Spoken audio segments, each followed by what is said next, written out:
はい、それでは皆さん始めていきたいと思います。Guys, we're going to go ahead and get started if that's okay.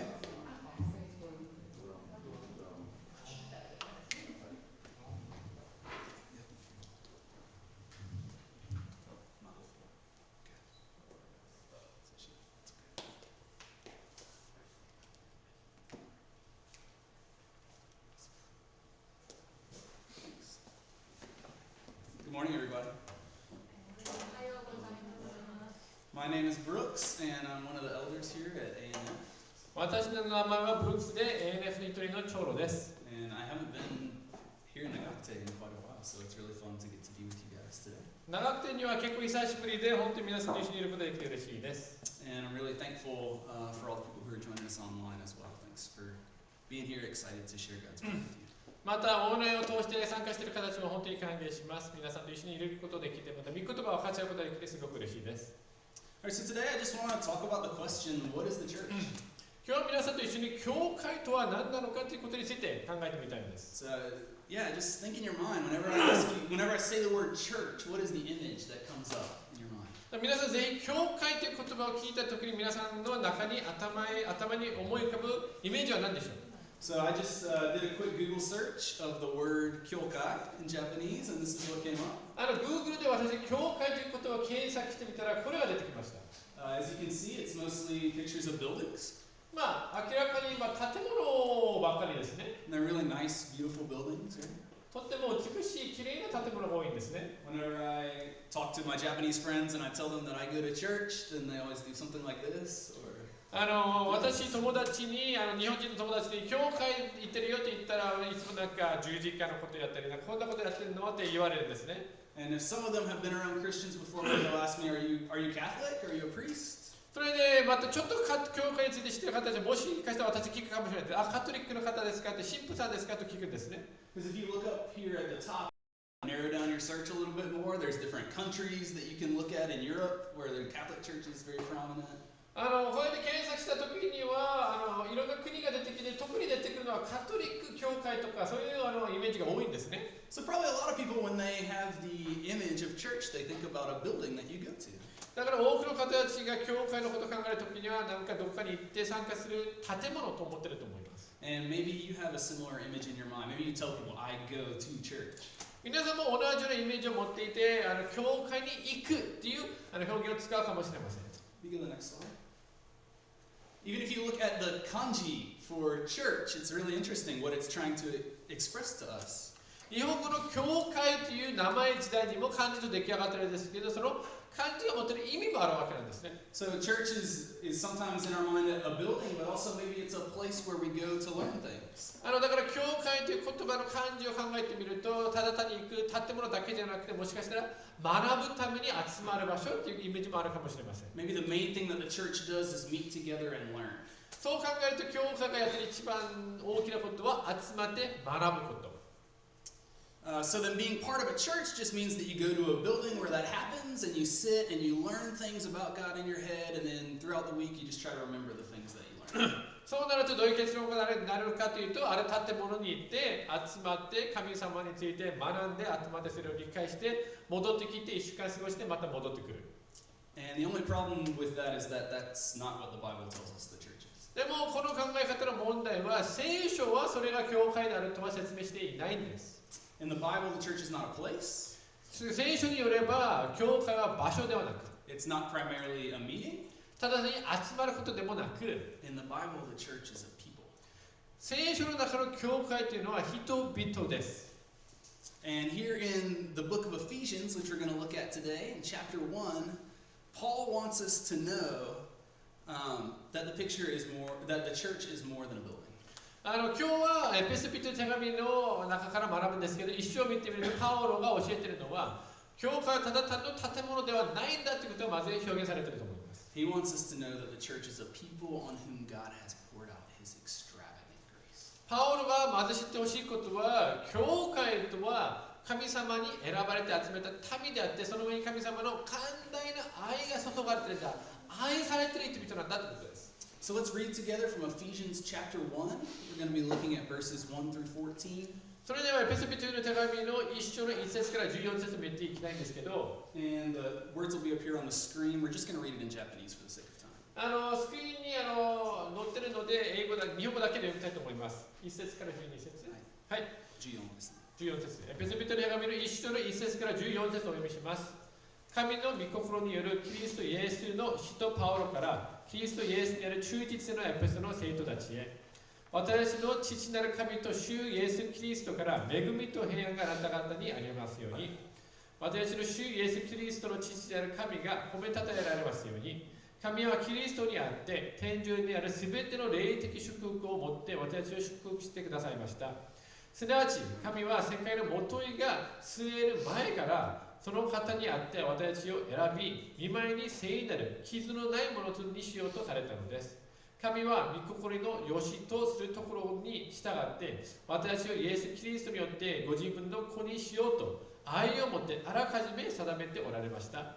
それは神がその愛する方にあって私たちに与えてくださった恵みの栄光が褒めたたえられるためです。このキリストにあって私たちはその血による贖い、背きの罪の許しを受けています。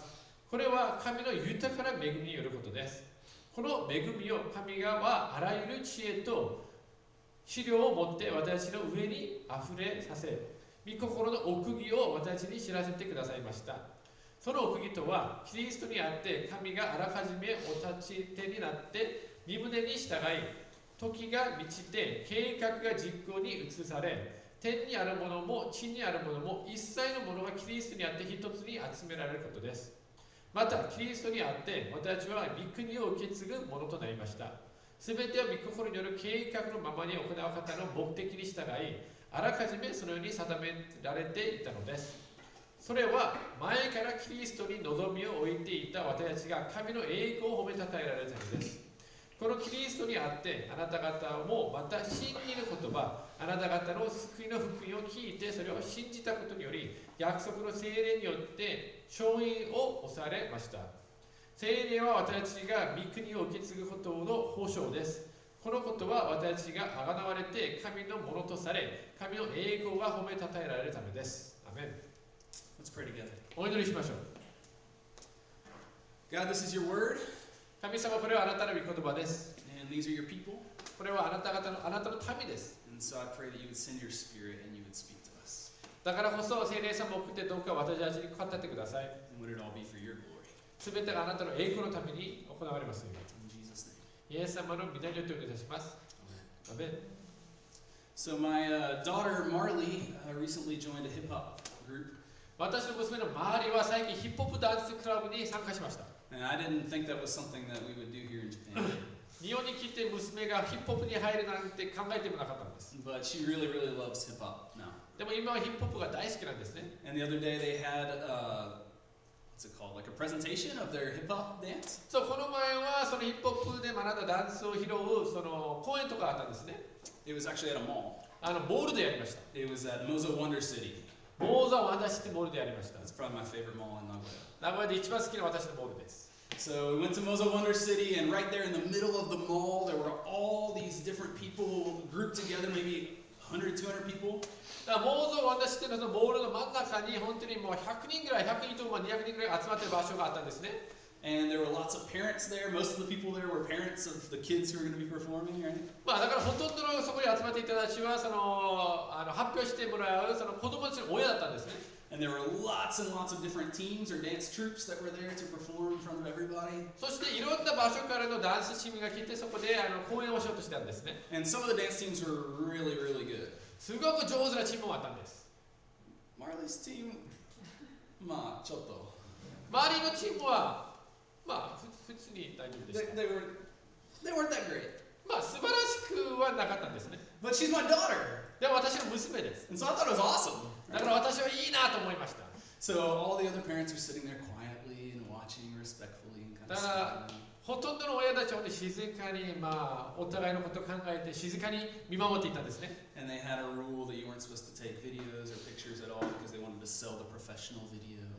また正式にビデオを撮ってる写真撮るのも実は許されなかったんですね。おそらくそこでなんか正式に撮ってる方たちがいてそれを売りたかったと思います。But my wife and I were over there, and we were so excited to watch. でも私と妻は本当にもうワクワクして、We're like making noises and we're screaming. 私音も出しながら叫びながら、We're jumping up and down and doing like this.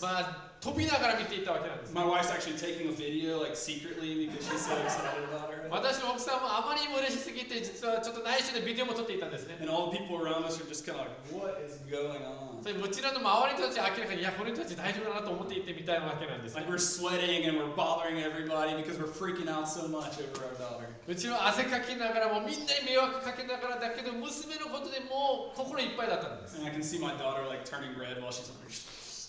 そして前に立ってる周りの方がむしろ赤くなって恥ずかしくて、もうやめてよって感じだったんですけど。Right? Maybe you've been around or you've seen somebody do that before. 皆さんはそういうことをする親とか、自分自身の経験もあったかもしれません。We loved our daughter, and so we were willing to be an embarrassing mess in order to celebrate her and show. 私たちはでも娘のことはもう大好きで愛してるからこそ、もう自分たちはどう見えてもいいってこと、もう恥ずかしくてもいいってことでした。Here in this letter, Paul starts his letter with this incredible poem of praise. パウロも今日のこの手紙の中で本当に素晴らしい賛美、誉れの詩を持って始まるんですね。Because we're a bunch of mediocre dancers.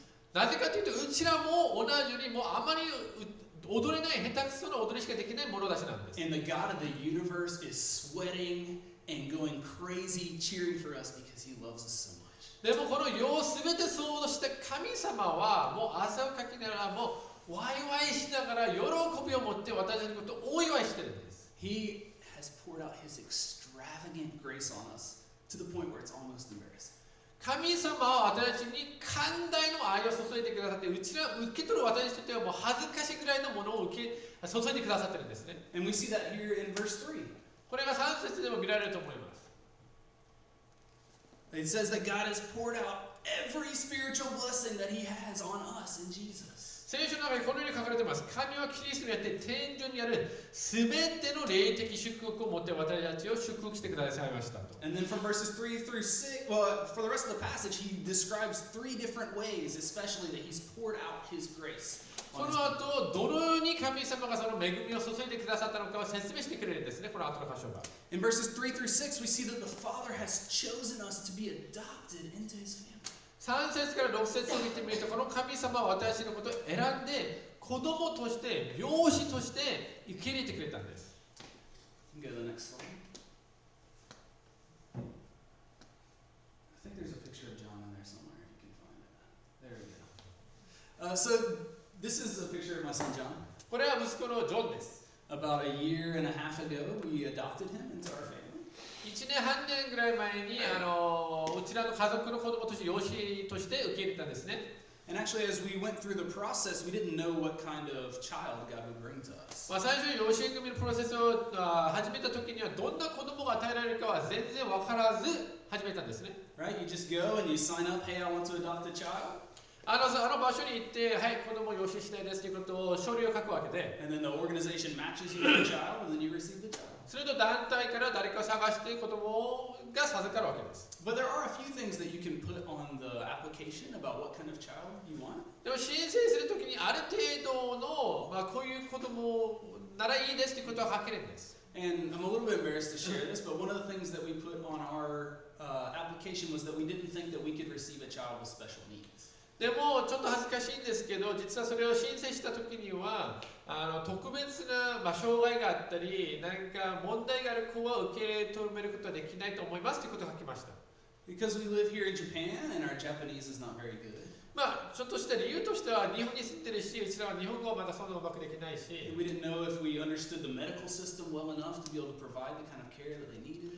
また日本の医療制度であったり医学のことであったりケアがどれぐらいあるのかちゃんと理解してないから、どれぐらい子供を支えることができるかできないかその自信がなかったので、 And our parents live back in America, so we don't have family support here in Japan. またうちらは2人とも親はアメリカにいるので支えてくれる家族もあまりいないし、 And so we were struggling with what to do, but we asked the organization, we don't think that we can care for a child with special needs. だから団体に一つ頼んだのは、でも障害があったりちょっと特別なニーズがある子はちょっと受け入れることはできないと思いますということを申請しました。 So we turned in our paperwork, and then it was time to just wait. 書類を出して待ちました。And we waited and we waited. それでずっと待って、 And then finally in August we got a call that a healthy baby boy had been born. それで8月にやっと連絡来ました。健康な男の子が生まれたよって。And so we got on the Shinkansen and we went down to Osaka and we went to the hospital to meet him. だから新幹線に乗って大阪まで行って病院に行ってその子に出会い、 And we picked him up and we brought him home to be part of our family. そしてそこで拾って本当に一緒に家に帰ってきて家族として受け入れました。 And my daughters were so excited, they bought him presents while we were gone and brought them for him. 娘たちは大喜びでワイワイしてワクワクしてプレゼントも買ってあげて、 And we had a big party as a family. 家族として大きなパーティーもしました。 We've got this new healthy baby boy as our new family member. 新しい家族として健康な息子が来たんだよって。 But when John was about 4 months old, it started to become clear that maybe he wasn't as healthy as we thought. でもこの子が生まれて4ヶ月くらい経つと、この子の健康の状態は万全ではないということがちょっとずつ分かってきました。 We would say his name and he wouldn't respond to us at all. 例えば名前呼んだりしてもあんまり反応がないし、 Or we would try to make eye contact with him and he wouldn't look back at us. 目を合わせようとしても目を合わせてくれないし、 And every time we tried to feed him, he would throw up everything that he had just eaten. そして何か食べさせようとしてもずっと吐き出すんですね。 And we realized, wow, we have a child with special needs. それでちょっと障害、ちょっと特別なニーズがある子供が与えられたんだということに気づきました。 And don't get me wrong, we love John with our whole hearts. もちろん皆さん誤解してないかもしれないですけど、本当に心を込めて大好きで愛しています。 And our home has become a place of more joy and more peace than we could possibly imagine if he wasn't there. そして本当にジョーが来たことによってうちらの家は本当にもっと多くの喜びでもっと多くの平安があることが与えられました。 But if I had known before John was born that he was going to have some of the struggles that he has, I don't know. I honestly don't know if I would have said, yes, we'll take him into our home. でももしこの子がうちに来る前に実はこういうニーズがある子でこういう障害を持っていると思いますと言われたのであれば、その時点でうちらも受け入れたかどうかは正直簡単に答えられません。 And maybe some of us feel like God is sort of the same way. もしかしたら神様もそのような感じで私を見てるのかなと思う人もいるかもしれません。 When he goes to adopt, he wants to find the best and the brightest. もしかして私が持つイメージは神様も誰か子供にしようとするときには健康で立派な人を探しているのかなというイメージがあるかもしれません。 That he walks into the orphanage and he's trying to find the cutest kid there. 例えば児童養護施設に行って神様は最も可愛い子を探しているのかなというイメージがあるかもしれません。 The one who's like juggling with one hand and doing math with the other, right? 生まれたばかりの子が片手はジャグリングしながら片手は数学するにやってる子供をこういう子も探しているかもしれません。 We think that God thinks about people the same way that we think about people. 私たちが人を見る目で神様も人を見ているのかなと私たちは思うと思います。 If he's going to build a family, he's going to bring in the people with the best gifts and the greatest faith. 神様はご自身の家族を作りたいと思うのであれば、最も賜物がある、最も能力がある、最も信仰ある人たちを集めるだろうって。 But God's not like us. でも神様は私たちとは全然違う方です。 Did you notice what the scripture said?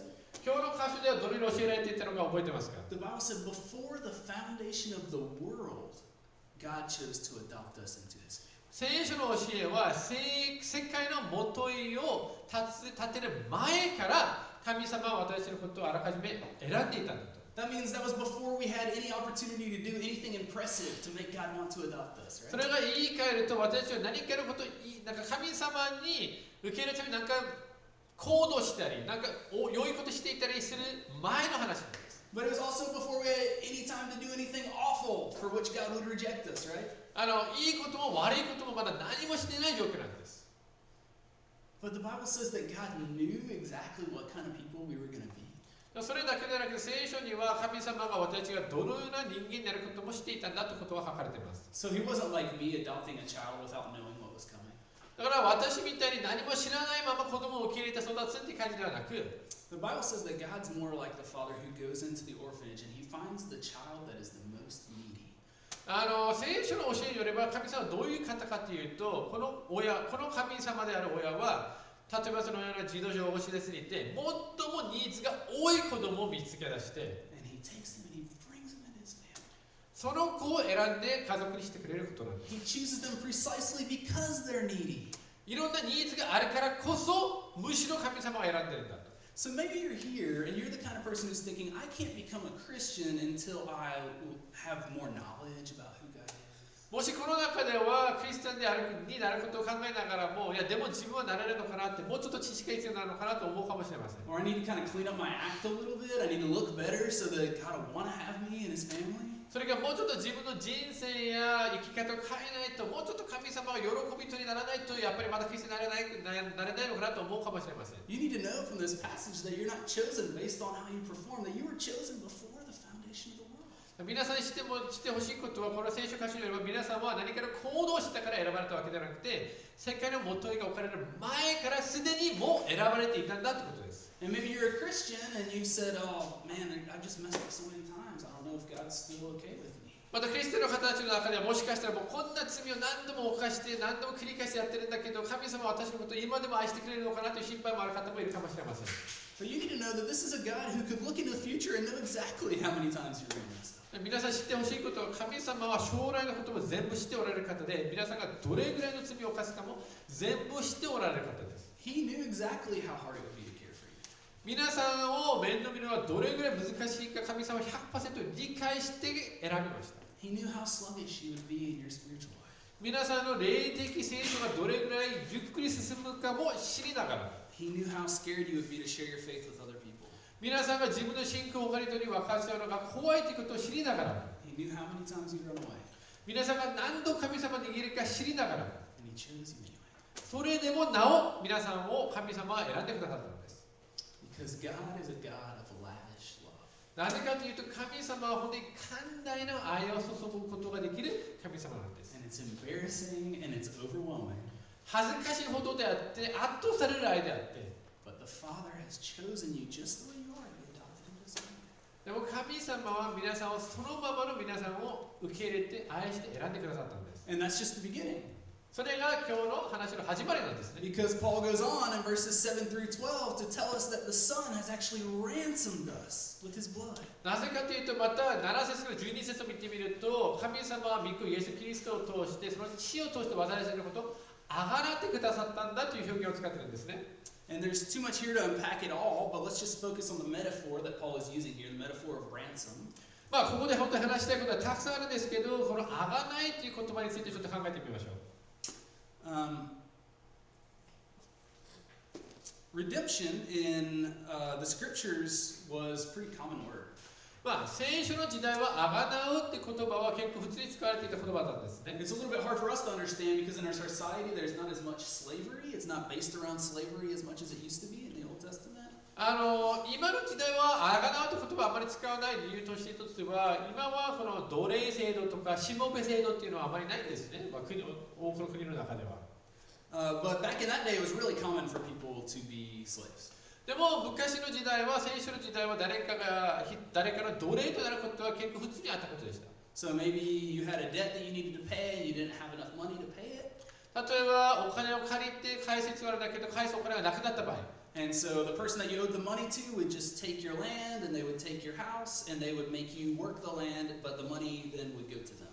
そうなるとどういうことが起きるかというと、例えばそのお金を返さない人の家とか土地をそのお金をもらう人が受け取るんですね。その後その人はその場所で働き続けるんですけど、働いたものが結局はその主人のものとなるって感じになるんです。 Or maybe for example you were a widow and you didn't have anybody to care for you. There's no way for you to make money and be able to care for your children. また例えばやもめの方たちの中では、自分のことを面倒見ることができない、子供もいない時には、 So maybe you become a servant in someone else's house and you would become their property in exchange for a place to stay and for food on the table. その時はそのまま生きられないから誰かの家に入ってそのしもべとなる。そうなるとその中でその家のものとなるんですけど、代わりに住む場所と食べるものを与えられる。 And the way you could get out of that situation is if someone came and they paid the price that was necessary in order to set you free from that situation. でも同時にそのような状況から解放されることも全然あり得ることであって、それはどう行われるかというと、誰かが皆さんを、その奴隷を買い取ってくれる、お金を払ってくれればそれが自由となる方法なんですね。 Here in this passage, Paul tells us that we were like slaves. 今日この箇所の中ではパウロは私たちの状態を、霊的な状態を奴隷であったんだと説明しています。 And we were in need of redemption, being bought back. 贖いが必要、買い取られる必要があるものだったんです。If you remember the story of the prodigal son, he runs away from his dad, right? 皆さん最近法と息子の話も聞いたんですけど、お父さんから逃げるんですね。And he spends all of his money. お金はぜひ浪費して。And he gets himself in trouble, and he's got to figure out some way to make money, so he goes and works with the man taking care of the pigs. そしてもうお金がなくなってもうどうしようもない状態の中で豚と一緒に生活するんですね。In this passage, we've done the same thing. We've turned our backs on God, and we've run after something else that we think is going to make us happy, called sin. うちらも実は同じことしたわけで、私たちも神様に背中を向けて罪っていうものを慕ってそこを得ようと、罪の中で生きようとそこに逃げていきました。And the thing that we thought would be really fun and would make us happy actually ends up enslaving us. でも楽しいと思ったことを、私たちの喜びになると思ったことが実は私たちのことを奴隷にしたわけで。And sin's a cruel master because it offers us everything, but it gives us nothing in return. そして本当に罪っていうのは本当にひどい主人なんです。なぜかというと罪は私たちにいろんなものを与えると言葉ではいいんだけど、実際に罪の奴隷となると何ももらえないんです。And after we chase after those things, we end up addicted and we end up lonely. そのようなものを私たちが追い求めれば、ただ単に中毒になるだけで、ただ単に寂しくなるだけです。And ultimately, the Bible says that we will die like that, miserable and separated from the God who loves us, unless somebody comes from the outside and rescues us from that situation.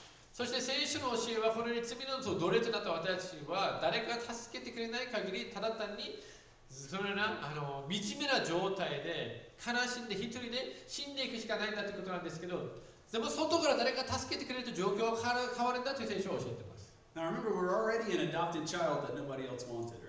でも一番最初に言ったことは、私は誰にでも欲しがらない子供であったんだけど、子供とされたという話をしました。So if we leave home and we get in trouble, maybe some people wouldn't think twice about it. Oh, it's better, it's easier now. I don't have to take care of that kid anymore. そのような考え方をずっと持っていると、もしかしたらそんな私たちが家から出て行って逃げてしまうと、うちらの印象から、うちの頭の考え方として、そんな子なんかもう自分で勝手に生きてなくなってもどうでもいいわと思うかもしれません。We get to this part in the passage, and now we realize we're not just an adopted child nobody wanted, but we're rebellious, and we're wayward, and we're running away. We're getting ourselves in trouble. でも今の状況、皆さん考えてみてください。うちらは誰にでも欲しがられていない子供だったんですけど、養子とされました。でもそんな私たちがさらに神様に反抗して、親に反抗して逃げていきました。You think about the story of the prodigal son, and the older brother probably would have been pretty happy that we were gone, right?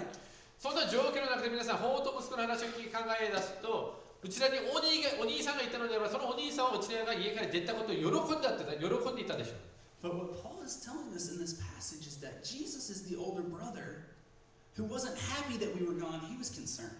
だけど今日の聖書箇所の中で見られるイエス様の姿は何かというと、うちらの兄なんですけど、うちらが逃げていてさまよいでいる状態を喜んでいない、悲しんでくれる兄なんだということです。So Jesus leaves the comforts of heaven and he becomes a man.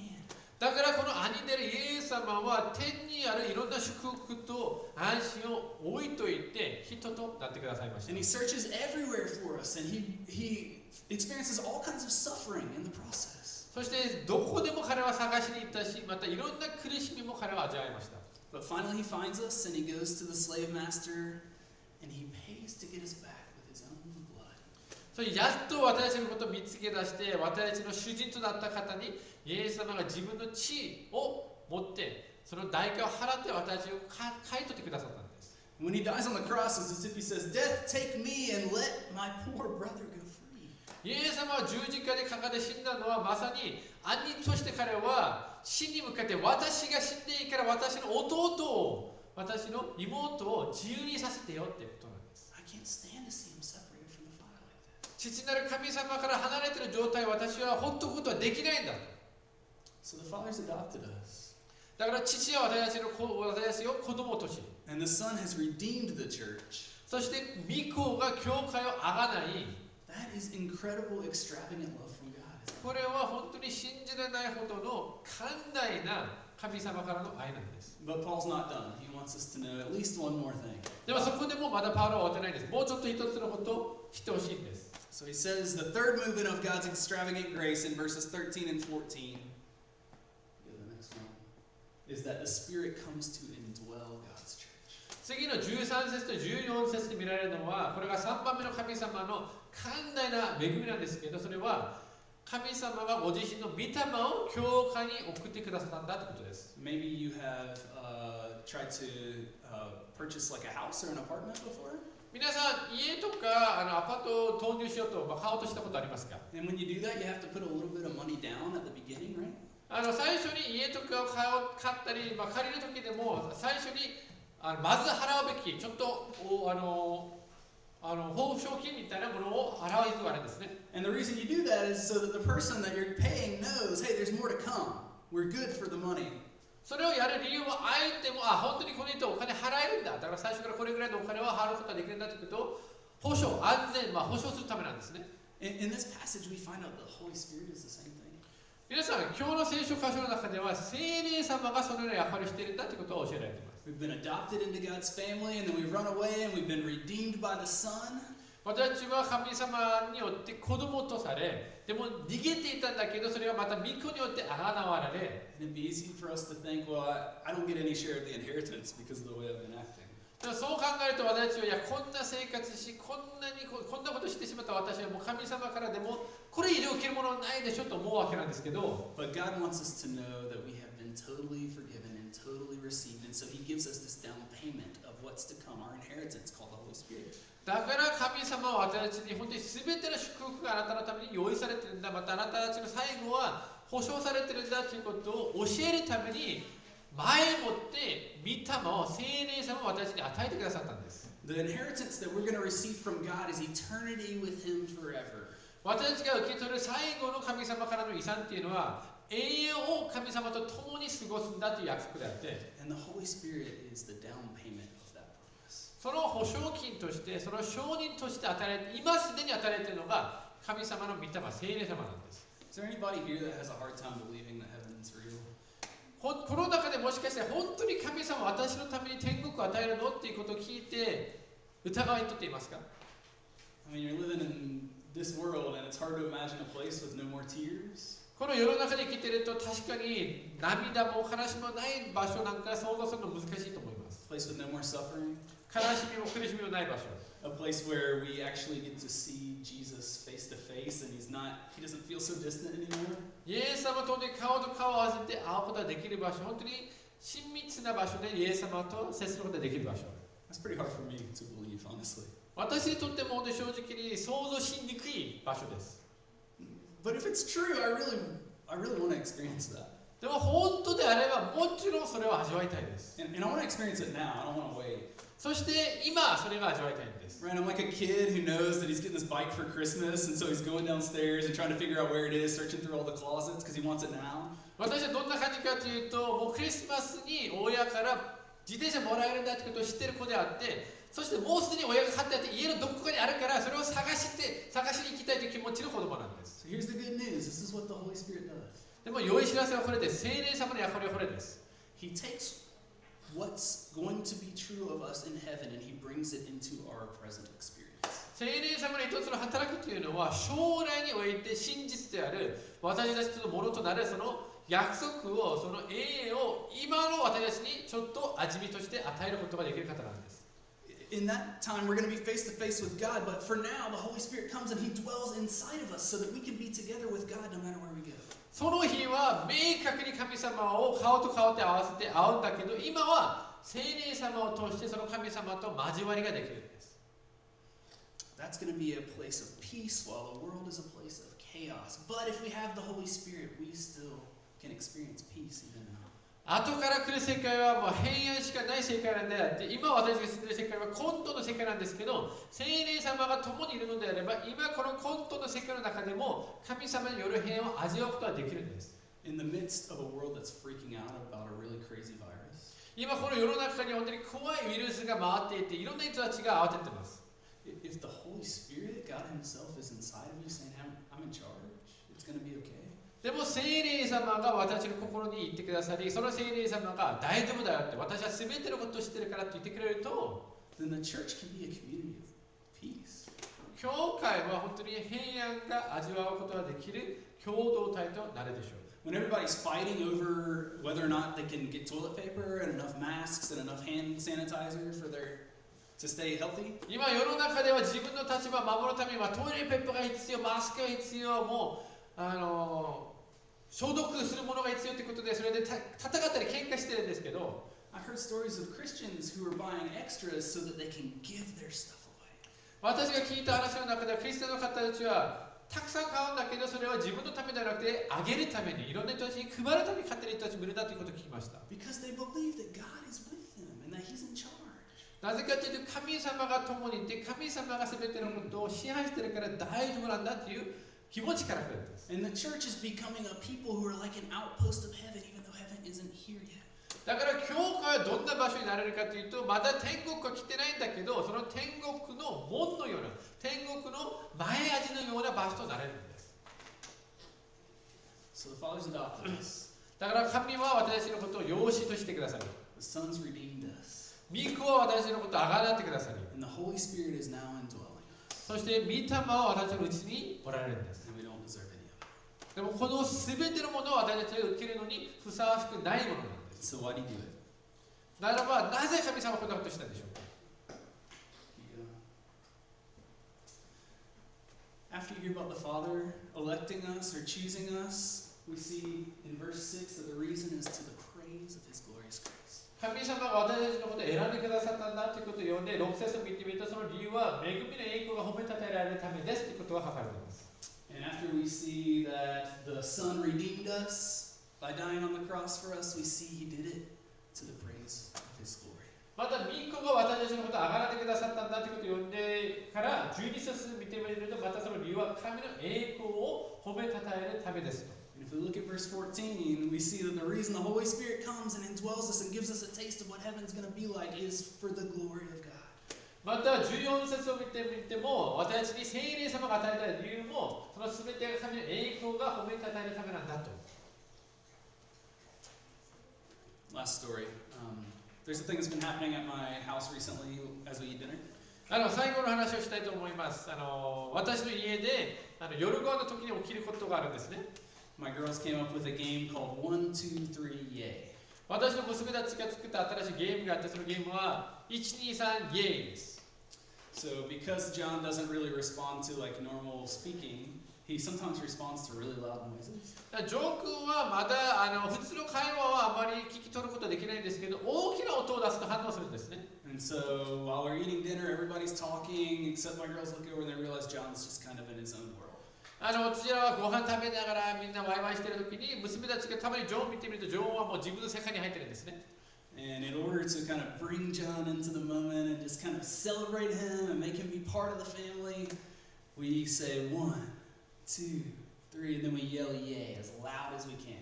でもジョーも本当にこの家族の一部なんだって、一緒に交わりを持とうって、家族なんだよということを強調するために、たまにジョーがそうやって違うことをやっているのかなって思うと、みんなが合わせて、これはい、それでは1、2、3でみんなが大声でイエーイと叫ぶんですね。And at first John's scared, like what's happening? ちょっと最初はジョー驚いて、何が起きてるのってなるんですね。But then after that you see a smile come across his face. その後にすごい笑顔になって。And then after that, he starts yelling, ah! するとジョンもうわーっと叫び始めます。Right? And the first time that I saw this, I wasn't leading it. My girls just decided to do this. これは私が子供たちやってよって言ったわけじゃなくて、子供たちが自分たちでやったんだけど、最初にこれを私見たときには、The first time I saw it, I just started crying. 私最初見たときにもう泣き出したんですね。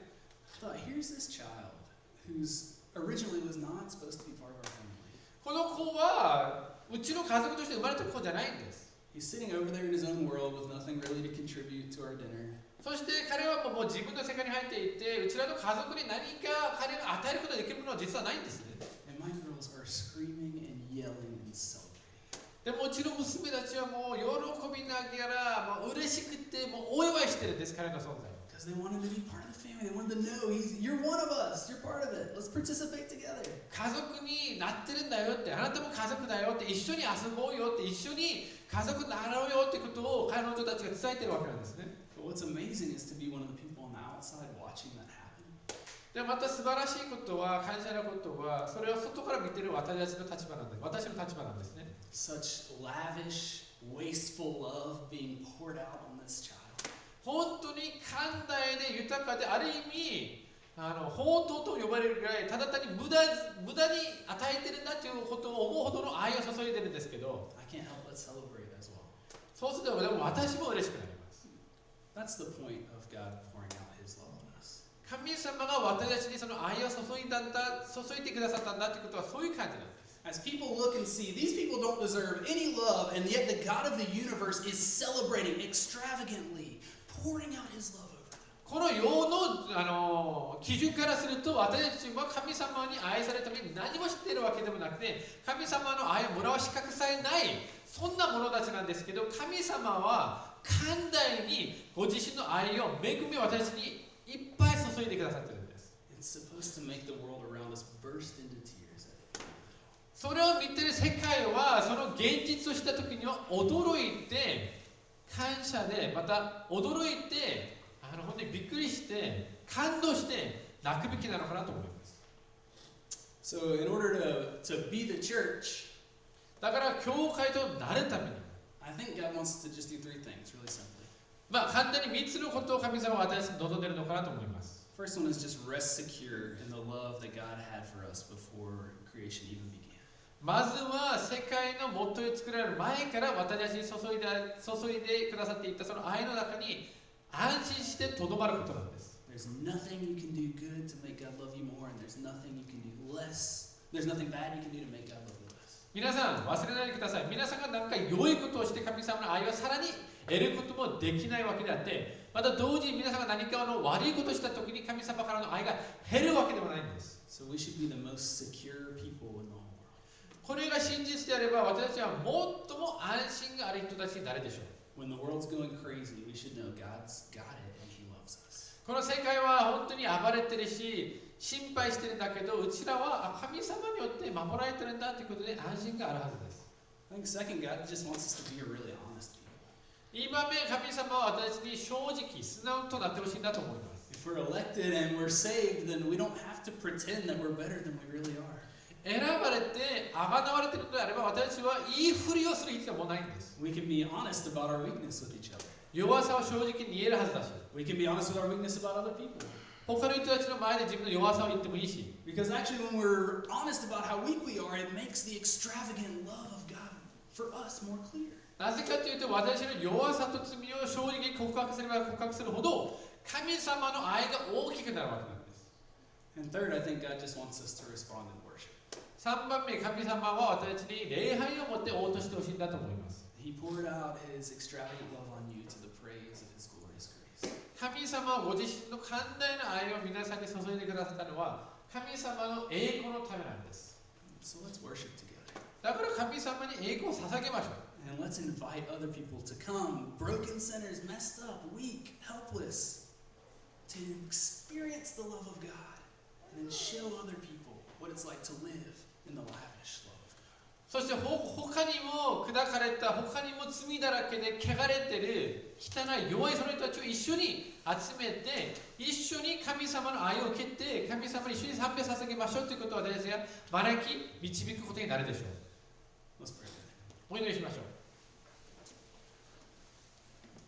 God, when the church is just a building or a learning meeting, sounds pretty boring. 神様は教会のことを建物だったりただ単に集まって学ぶ場所だと考えると本当に退屈な場所なのかなと思ってしまうところがあると思います。 But when we hear from your word that the church is a people who are so undeserving and yet you've poured out all the riches of heaven on us. でも教会というのは本当に神様に選ばれて罪だらけで弱さだらけなんだけどあなたが寛大に愛してくださった人々の集まりなんだということを考えるとあなたに礼拝を捧げる気持ちになります。 And that's something we can celebrate together. それは本当に私たちが一緒にお祝いすることができるものです。 And that's something that the world would be really attracted to. それは本当にこの世の人たちもすごく気になるところになるでしょう。 So we pray, Holy Spirit, that you would come and help us to believe this stuff. だから聖霊様どうかあなたが来てこのようなことを信じることができるように助けてください。 And help us to live in the lavish love of God before a watching world. この世界の前で本当に神様の愛を簡単に生きている者たちとして生きることができるように。 Pray in Jesus' name. イエス様のみんなによってお願いします。 Amen. アメン。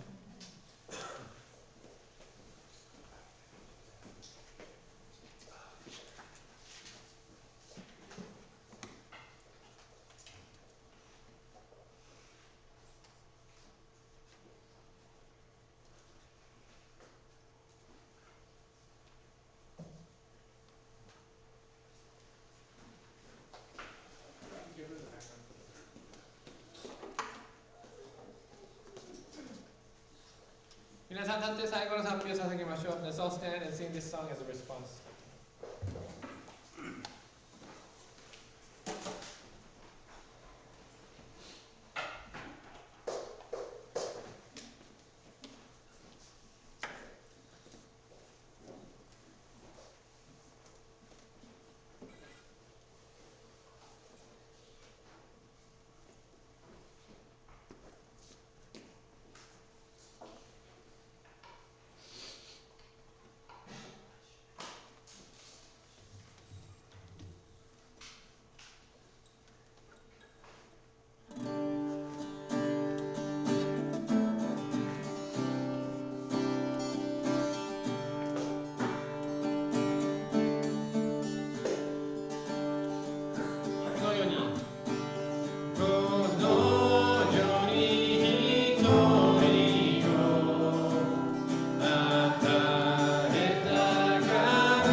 聖霊の交わりがあなた方と共にありますように。アーメン。